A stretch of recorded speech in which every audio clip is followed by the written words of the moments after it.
पुराने वक्तों की बात है। दूर किसी गांव में लैला नाम की एक नाजुक, मेहरबान और पाकदामन औरत अपने शौहर आसिम के साथ रहती थी। आसिम एक किसान था जिसका चेहरा जमीन की सख्ती की तरह सख्त था। उसे अपने बाप से न सिर्फ खेत और घर मिला, बल्कि वह अपने बाप की तरह सख्त और गुस्से वाला भी था। उनकी शादी को कई साल गुजर गए, लेकिन उनके यहां कोई औलाद न हुई। आसिम हर गुजरते साल के साथ और ज्यादा खामोश और सख्त मिजाज होता गया। लेकिन काफी सालों बाद एक दिन ऐसा आया जब लैला ने एक बेटे को जन्म दिया, जिसका नाम उसने बिलाल रखा। बिलाल की आवाज अदल के पुराने नारे की तरह गूंज रही थी, लेकिन सदमा उसकी आवाज में नहीं बल्कि उसके रंग में था। दाई ने चौंक कर लैला की तरफ देखा, फिर बच्चे की तरफ, और फिर बिना कुछ कहे चुपके से निकल गई। थोड़ी देर बाद आसिम आया। उसकी आंखों में बाप बनने की वह चमक थी जिसका उसे बरसों से इंतजार था। लेकिन जब उसने बिलाल को देखा, सब कुछ बदल गया। वह अपनी जगह पर जम गया। उसका चेहरा सफेद पड़ गया और वह हैरत से बच्चे को घूरने लगा। फिर गुस्से और शक से भरे लहजे में चिल्लाया, ये क्या है? ये बच्चा किसका है? ये रंग कहां से आया? लैला ने आंसुओं से भीगे चेहरे के साथ कहा, ये तुम्हारा बच्चा है, अल्लाह की कसम। मैंने तुम्हारे सिवा किसी को नहीं जाना। ये तुम्हारा बेटा है, किसी और का नहीं है। लेकिन आसिम ने उसकी एक न सुनी। वह जोर से चिल्लाया और मोहल्ले के लोग जमा हो गए। लोग आपस में बातें करने लगे। क्या लैला ने खियानत की? क्या ये अजनबियों का रंग नहीं? ये सियाह रंग कहां से आया? उस जुल्म की तूफानी रात में आसिम ने लैला को बाजू से पकड़ा और उसे दरवाजे की तरफ धकेल दिया, जबकि वह अब बिलाल को सीने से लगाए हुए थी। लैला ने इल्तिजा करने के लिए मुंह खोला, लेकिन आसिम चिल्लाया, निकल जा मेरे घर से। मैं अपने घर में इस गुनाह को नहीं पालूंगा। लैला नंगे पांव, खून बहती हुई अपने बच्चे को लेकर निकल गई और लोग देख रहे थे, लेकिन कोई इस जुल्म के सामने खड़ा ना हुआ। उस रात लैला गांव से इस तरह निकल गई जैसे रोशनी के गायब होने पर साए छिप जाते हैं। वह कीचड़ में चल रही थी। उसका बच्चा उसके बाजुओं में रो रहा था। वह सर्दी और खौफ से कांप रही थी। उसके जिस्म से अभी भी खून बह रहा था। उसके पास न कोई पनाह थी, न खाना, न ही कोई कपड़ा जो उसके बच्चे को गर्मी दे। गांव के सारे रास्ते बंद थे। सारी नजरें उसे दरवाजों के पीछे से देख रही थीं, लेकिन कोई न बोला। जैसे लैला कोई वबा हो जिसे भूल जाना चाहिए। लैला को एक पुरानी कुटिया याद आई जो पहाड़ की चोटी पर थी। लोग कहत और जंग के दिनों में वहां पनाह लेते थे। यह मिट्टी और पत्थर की बनी एक खस्ता हाल कुटिया थी जिसकी दीवारें गिर चुकी थीं, लेकिन शायद यह उसे सर्दी और मौत से बचा ले। वह 1 घंटे से ज्यादा चलती रही। उसके पांव से खून बह रहा था। कीचड़ उसकी हरकत को भारी कर रहा था। बिलाखिर वह कुटिया तक पहुंची। अंदर मकड़ियां, गर्द और नमी थी, लेकिन उसने एक सूखा कोना देखा। वहां बैठ गई, अपने बच्चे को अपनी गीली चादर से ढांप लिया और मबहम आवाज में कहा, मत रो बिलाल, मत रो, हम यहां से शुरू करेंगे। रातें गुजरती गईं। लैला पहाड़ों के दामन से जड़ी बूटियां इकट्ठा करती, खाने के लिए जड़ों की तलाश करती जिन्हें उबाल कर खाया जा सके। वह चुपके से एक करीबी गांव तक जाती जो उसके अपने गांव से दूर था। वहां की औरतों के छोटे मोटे जख्मों का इलाज कर देती और बदले में कुछ रोटियां या दूध मिल जाता। उसने अपनी नानी से जड़ी बूटियों के बारे में मालूमात सीख रखी थी। आहिस्ता आहिस्ता लोग उसे वह औरत जो चट्टानों में रहती है के नाम से जानने लगे, लेकिन उसने अपने बेटे के बारे में किसी से कुछ न बताया। बिलाल आहिस्ता आहिस्ता बड़ा होने लगा। लैला उसे लकड़ी के तख्तों पर कोयले से लिखना और पढ़ना सिखाती। जब भी वह बिलाल के चेहरे को देखती, उसका गहरा रंग, घुंघराले बाल और चौड़ी आंखें, उसे लगता कि यह कोई आम बच्चा नहीं बल्कि एक पैगाम है। एक पैगाम कि इंसान का रंग उसकी कीमत नहीं, उसका अमल उसकी कीमत है। बरसों गुजर गए। लैला ने उस कुटिया को अपने हाथों से पत्थर पर पत्थर रखकर एक गर्मजोश छोटे से घर में बदल दिया। इस घर में बिलाल बड़ा हुआ और एक मजबूत, घुंघराले बालों और गहरी चमकदार जल्द वाला जवान बन गया, जिसकी चौड़ी आंखों में तजस्सुस और हिकमत झलकती थी। वह बचपन से ही अलग था, न सिर्फ अपनी शक्ल में बल्कि अपने दिल, और दिमाग में भी। बिलाल अल्लाह का नेक बंदा था, जो रात के सन्नाटे में नमाज पढ़ता, हवा की आवाज सुनता, जैसे उसकी जबान समझता हो। वह हर छोटी से छोटी चीज को गौर से देखता। उसने अपनी मां से जड़ी बूटियों का इल्म भी सीखा, लेकिन बिलाल की रूह में इबादत की रोशनी थी। वह जंगल से जड़ी बूटियां इकट्ठा करते वक्त दुआएं पढ़ता और हर पौधे को अल्लाह की तख्लीक समझकर उसकी हिफाजत करता। जब बिलाल पूछता कि हम लोगों के साथ क्यों नहीं रहते, लेकिन लैला उस गांव के बारे में ज्यादा न बताती जहां से उसे निकाला गया था, न ही उसके बाप के बारे में। वह नरमी से कहती, क्योंकि वह तुम्हारे लिए तैयार नहीं थे बेटा, लेकिन वह सीखेंगे। 20 साल की उम्र में उसने एक नायाब जड़ी बूटी तलाश की जो बुखार को कम करती थी, जिसे वह अल्लाह की रहमत समझता था। वह उसे जमा करते वक्त सूरह अल फातिहा पढ़ता और उसे इस्तेमाल करते वक्त दुआ मांगता। 24 साल की उम्र में उसने एक करीबी गांव की औरत को झंझगी के दौरान खून बहने से बचाया, जब उसके पास कोई न था। बिलाल ने अपनी मां से सीखी हुई जड़ी बूटियों की दवा इस्तेमाल की, लेकिन वह इसे अल्लाह की रहमत से जोड़ता था। वह दुआएं पढ़ता और कहता, ये पौधे अल्लाह की जमीन से उगते हैं और उसकी इजाजत से शिफा देते हैं। आहिस्ता आहिस्ता उसका नाम करीबी गांव में सरगोशियों में फैलने लगा। वह पहाड़ का लड़का जो इलाज के राज जानता है। कहते हैं उसका हाथ जिस्म की आग को ठंडा कर देता है, लेकिन उसका रंग ये कहां से आया? लैला यह सब दूर से सुनती और मुस्कुराती, फिर अपने बेटे से कहती, लोग बिलाल जो नहीं समझते उससे नफरत नहीं करते, बल्कि डरते हैं, और वक्त के साथ मोहब्बत खौफ को शिकस्त दे देती है। एक दिन जब बिलाल जंगल से वापस आ रहा था, उसने देखा कि करीबी गांव के कुछ बच्चे पेड़ों के पीछे छिपकर उसे देख रहे हैं। एक बच्चा करीब आया और पूछा, क्या तुम जादूगर हो? बिलाल हंसा और बोला, मैं अपनी मां का बेटा हूं और अल्लाह का बंदा हूं, जिसने फितरत से सीखा और उसकी रहमत पर भरोसा किया। उस दिन से बच्चों ने उससे करीब होना शुरू किया, पहले डर से, फिर तजस्सुस से और फिर तारीफ से। बिलाल उन्हें बिना किसी बर्तरी के एहसास के सिखाता, लेकिन उस गांव में जहां से लैला को निकाला गया था, कुछ बदल रहा था। बीमारी फैलने लगी, पौधे सूख रहे थे और खौफ वापस आ रहा था। यह उस वाकये की शुरुआत थी जो सब कुछ बदल देगी। उस गांव में जहां वक्त ज्यादा तब्दील नहीं हुआ था और दिलों से जहालत न गई थी, एक आफत ने सर उठाया। एक गर्म मौसम गर्मी आया, कुएं सूख गए, फसलें सूखने लगीं। दुआओं और इस्तिगफार के बावजूद हालात बेहतर न हुए। पहले एक किसान के घर में बुखार नुमायां हुआ। एक छोटा बच्चा जिसका जिस्म जल रहा था और आंखें धुंधला रही थीं। लोगों ने कहा कि यह सर्दी की बीमारी है, लेकिन यह न थी। बीमारी उसके भाई को लगी, फिर पड़ोस की लड़की को और फिर आधे मोहल्ले को। हर मुतासिर बच्चे की आंखें थक जाती। तबीब आजिज थे। हकीमों ने बुरी रूहों पर इल्जाम लगाया। अफवाहें फैलने लगीं। ये लानत है। शायद किसी ने आसमान का गजब नाजिल किया, शायद उस औरत को जिसे जुल्म से निकाला गया था। कोई लैला का नाम बराह रास्ता न लेता, लेकिन कुछ बूढ़ी औरतें सरगोशियों में कहती, वह जो बारिश की रात में निकाली गई थी, क्या वह पाकदामन न थी? क्या उसे निकालना बड़ा जुल्म न था? गांव का छोटा सा सरदार आसिम बूढ़ा हो चुका था और गोशा नशी हो गया था। कोई उस पर बराह रास्त इल्जाम न लगाता, लेकिन उसके दौर की इस आफत ने लोगों को उसके पुराने फैसलों की याद दिलाई।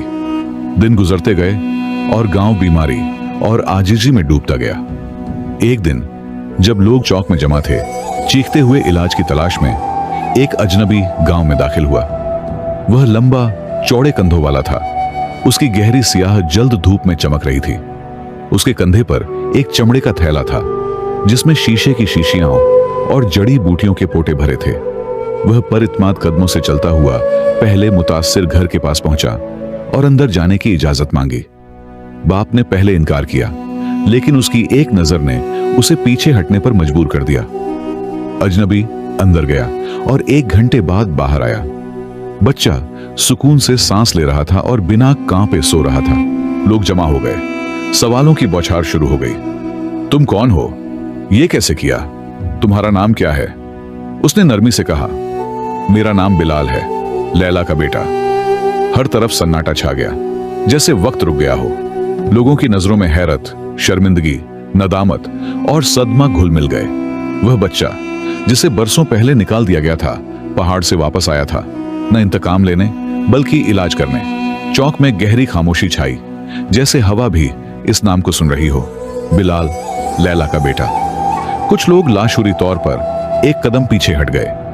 कुछ ने उसके चेहरे को गौर से देखा, उसे उस औरत से जोड़ने की कोशिश करते हुए जिसे बरसों पहले गांव से निकाला गया था। एक आदमी ने सरगोशी की, लेकिन खिजरा ने तो कहा था कि वह पहाड़ में नहीं बच पाएगी। एक बूढ़ी औरत ने पीछे से मबहम आवाज में कहा, शायद अल्लाह ने उसे इसलिए बचाया कि हमें नजात का मतलब सिखाए। बिलाल ने सरगोशियों पर तवज्जो न दी, न सवालों के जवाब दिए। वह सीधा दूसरे बच्चे के पास गया, फिर तीसरे के पास। हर बार वह अपने थैले से जड़ी बूटियां निकालता, कुछ को पत्थर पर पीसकर पानी में मिलाता, कुछ को मरीजों के माथे पर लगाता या उनके मुंह में टपकाता। हर बार वह खामोशी से दुआएं पढ़ता, सूरह अल फातिहा और आयतुल कुर्सी की तिलावत करता और अल्लाह से शिफा मांगता। हर बार हालत बेहतर होती, बुखार उतरता, सांस वापस आती और चेहरों पर उम्मीद लौट आती। लोग उसके गिर्द जमा होने लगे, न सिर्फ उसे देखने के लिए बल्कि उसकी हिफाजत के लिए। बिलाल की दवाओं और दुआओं ने गांव की वबा को काबू करना शुरू कर दिया था। उसने अपनी मां से सीखी हुई जड़ी बूटियों को एक खास तरीके से मिलाकर एक ऐसी दवा तैयार की जो उस वबा के बुखार को पूरी तरह खत्म कर देती थी। लोगों ने देखा कि उसकी हर हरकत में एक ईमान की रोशनी थी, जैसे वह अल्लाह के हुक्म से शिफा बांट रहा हो। जब वह इलाज में मशगूल था, एक औरत रोती हुई उसके करीब आई और शर्मिंदगी से पूछा, क्या तुम अपने बाप को याद करते हो? बिलाल खामोश रहा, फिर बोला, मैं उसे नहीं जानता, लेकिन मैं उस आदमी को जानता हूं जिसने मेरी मां को निकाला और मुझे मुस्तरद किया। वह अब अकेला, बीमार और टूटा हुआ है। औरत ने कहा, वह अपने घर में है, बाहर नहीं निकलता। बरसों से वह बुखार और नदामत में मुब्तला है। बिलाल ने आसमान की तरफ देखा और कहा, हर जालिम का एक लम्हा आता है जब उसकी ताकत का नकाब गिर जाता है। शायद ये उसका लम्हा है। शाम को जब लोग आसिम के घर के दरवाजे पर उसका इंतजार कर रहे थे, बिलाल ने दरवाजे पर दस्तक दी 3 बार। कुछ देर बाद एक कमजोर बूढ़ा दरवाजा खोलने आया। उसका चेहरा जर्द था, आंखें धंसी हुई थीं और आवाज बमुश्किल सुनाई देती थी। बिलाल ने उसे देखा और नरमी से कहा, क्या तुम मुझे पहचानते हो? आसिम ने उसे तवील नजर से देखा, फिर अचानक जमीन पर बैठ गया, जैसे उसकी ताकत खत्म हो गई हो। उसने अपना चेहरा हाथों में छिपा लिया और शिद्दत से रोने लगा। हे अल्लाह, ये तो तुम हो बिलाल, मेरे बेटे। मैंने तेरी मां पर जुल्म किया, तुझ पर जुल्म किया, बिना किसी हक के, बिना अक्ल के, बिना दिल के। मुझे माफ कर दो अगर तेरे दिल में रहम हो। बिलाल खामोश खड़ा रहा। पीछे लोग उसके फैसले का इंतजार कर रहे थे। फिर उसने नरमी से कहा, माफी पहले मेरी मां से मांगो। अगर उसने तुम्हें माफ कर दिया तो मेरे दिल में कोई किना नहीं। फिर वह मुड़ा और हैरान और शर्मिंदा नजरों के दरमियान चला गया। अगली रात लैला जड़ी बूटियां छांट रही थी। अचानक उसे कदमों की आहट सुनाई दी। उसने मुड़कर देखा तो बिलाल दूर से आता नजर आया। उसके चेहरे पर गहरी थकन थी, न जिस्म की बल्कि दिलों के बोझ की। वह उसके सामने बैठ गया और सरगोशी की। मैंने उसे देखा अम्मा। लैला की उंगलियां जम गईं, लेकिन उसने कुछ न पूछा, बस उसकी आंखों में देखा और कहा, और तुमने उसमें क्या देखा? बिलाल ने कहा, एक टूटा हुआ आदमी जो उस दरिंदे से मुशाबहत नहीं रखता जिसने तुम्हें निकाला था। मैंने देर से आने वाली नदामत और सच्ची आंखें देखी। लैला खामोश रही, फिर बुदबुदाई, दर्द करने, जिल्लत देने और सर्दी में अकेले तुझे जन्म देने के बाद आंसुओं का क्या फायदा, बिना छत और सहारे के। बिलाल ने आंखें बंद की और कहा, हक तुम्हारा है अम्मा और उसे सजा मिलेगी। लेकिन उसने मुझसे माफी मांगी और मैंने कहा कि माफी सिर्फ तुम दे सकती हो, मैं नहीं। कुछ दिन बाद गांव के कुछ मुअज्जजीन और औरतें लैला के कुटिया पर आई। वह अदब से दरवाजे पर दस्तक देकर अंदर दाखिल हुए, सिरों को झुकाए। उनके सरदार ने कहा, ए लैला, हमने तुझ पर जुल्म किया। हमने न पूछा, न तेरी हिफाजत की, बल्कि झूठ को सच मान लिया और तुझे निकाल दिया। आज तेरे बेटे की बदौलत हमारे बच्चे शिफा पा रहे हैं। आसिम बुखार में मुब्तला मर रहा है, वह तुझसे मिलना चाहता है। लैला ने लंबी खामोशी इख्तियार की, अपना फटा हुआ सरपोश अपने बालों पर रखा और कहा, अगर वह सच देखना चाहता है तो वह मेरी आंखों में देखेगा। अगले दिन 15 साल से ज्यादा अरसे बाद लैला पहली बार अपने गांव वापस आई। वह अजनबी की तरह नहीं आई, बल्कि एक मजबूत औरत की तरह, जो झूठे आर से बच गई थी और एक ऐसे मर्द को पाला था जो अब उनकी वाहिद उम्मीद था।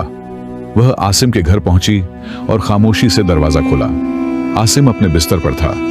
उसका चेहरा जर्द, जिस्म पसीने से शराबोर और आंखें नदामत में डूबी हुई थीं। उसने लैला को देखा, कुछ लम्हों तक उसे घूरा, फिर खामोशी से रोने लगा और मबहम आवाज में कहा, लैला, अगर तुम मुझसे नफरत करती हो तो मैं इसके लायक हूं, लेकिन मरने से पहले बता दो, क्या बिलाल मेरा बेटा है? क्या वह वाकई मेरा है? लैला ने तलवार की तरह मजबूत आवाज में कहा, हां, वह तेरा बेटा है, तेरा खून, तेरा गोश्त, लेकिन वह तुझसे मुशाबहत नहीं रखता। वह मुझसे मुशाबहत रखता है सब्र में और उस नूर से जो अल्लाह ने मेरे दिल पर अता किया जब तूने मुझे धोखा दिया। फिर वह करीब आई, उसके माथे पर बिलाल की तैयार की हुई दवा की कुछ बूंदें रखी और कहा, मैंने तुझे माफ कर दिया, न इसलिए कि तू इसके लायक है, बल्कि इसलिए कि मैं अपने दिल में नफरत नहीं रखना चाहती जैसा तूने रखी। सब मुड़कर रोना शुरू कर दिए। अगले दिन गांव एक अनोखे मंजर पर जागा। लैला, जिसका नाम लोग सरगोशियों और इल्जामात के साथ लेते थे, अब खुलेआम बाजार में चल रही थी, पर इत्माद, सादा लेकिन साफ कपड़ों में। बिलाल उसके पीछे चल रहा था, जड़ी बूटियां और मरहम लेकर। उसने अपनी इबादत और जड़ी बूटियों के इल्म से गांव की वबा को पूरी तरह खत्म कर दिया था। हर घर में उसकी दवाओं की खुशबू थी और हर जबान पर उसकी दुआओं की गूंज। लोग उनसे दूर नहीं भाग रहे थे, बल्कि करीब आ रहे थे। बूढ़ी औरतें सड़क के किनारे खड़ी थीं, कुछ अपने सीनों पर हाथ रखे हुए थीं, कुछ आंसू बहा रही थीं।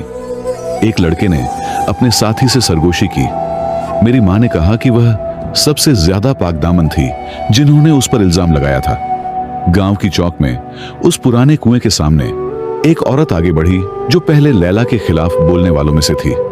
वह लैला के सामने झुकी, अपना हाथ सीने पर रखा और बोली, हमें माफ कर लैला, हम अंधे थे, तू पाक थी और हम जालिम थे। लैला ने आसमान की तरफ देखा और कहा, मैं एक मां हूं जिसे इसलिए निकाला गया कि उसने एक बच्चे को जन्म दिया जिसका रंग तुम्हारे दिलों ने न देखा। लेकिन मुझे कभी अफसोस नहीं हुआ, क्योंकि वह रंग, वह चेहरा अल्लाह की सबसे खूबसूरत नेमत थी। खामोशी छा गई, फिर तालियां बजने लगीं, न सिर्फ जज्बाती होने की वजह से, बल्कि अपने आप पर शर्मिंदगी की वजह से। गांव के सरदार ने कहा, इस गांव ने एक दिन नूर को निकाल दिया था, लेकिन वह नूर वापस आया, न हमें जलाने बल्कि शिफा देने के लिए। आज हमने एक सबक सीखा जो हम कभी नहीं भूलेंगे। रंगार नहीं, जहालतार है। उसने लैला और बिलाल से कहा कि वह गांव में जैसे चाहें रहें। लैला ने नरमी से कहा, हम हमेशा नहीं रहेंगे, लेकिन जो हमने यहां बोया वह रहेगा। लैला और उसके बेटे की वापसी के कुछ महीनों बाद बिलाल न सिर्फ जिस्मों का मुआलिज बना, बल्कि दिलों को खोलने वाला और अक्ल को राह दिखाने वाला उस्ताद बन गया। वह एक पुराने अंजीर के पेड़ के साए में बैठता, जहां बच्चे उसके गिर्द जमा होते, न सिर्फ जड़ी बूटियों की कहानियां सुनते, बल्कि सब्र, माफी और इज्जत के असल मानी सीखते। वह उन्हें बताता कि शिफा अल्लाह की रहमत से आती है और जड़ी बूटियां उसकी मर्जी के आले हैं। लैला अपनी सादा जिंदगी में वापस आ गई। वह बाजार में खामोशी से चलती, हर कोई उसे इज्जत से सलाम करता, लेकिन वह तारीफ की ख्वाहिशमंद न थी। वह शुक्रिया अदा करने वालों से कहती, मैंने कोई अजीम काम नहीं किया, बस अपने दिल को नफरत के हवाले नहीं किया। अगर आपको यह कहानी पसंद आई तो हमें लाइक के बटन से सपोर्ट करना ना भूलें। अगर आप पहली बार हमारी वीडियो देख रहे हैं तो हमारे चैनल को सब्सक्राइब करें और बेल आइकन को दबाएं ताकि आपको हमारी नई कहानियां मिलती रहें। हमें आपके कमेंट्स पढ़ना और आपसे बातचीत करना पसंद है, इसलिए कमेंट में अपनी राय शेयर करने में हिचकिचाहट न करें।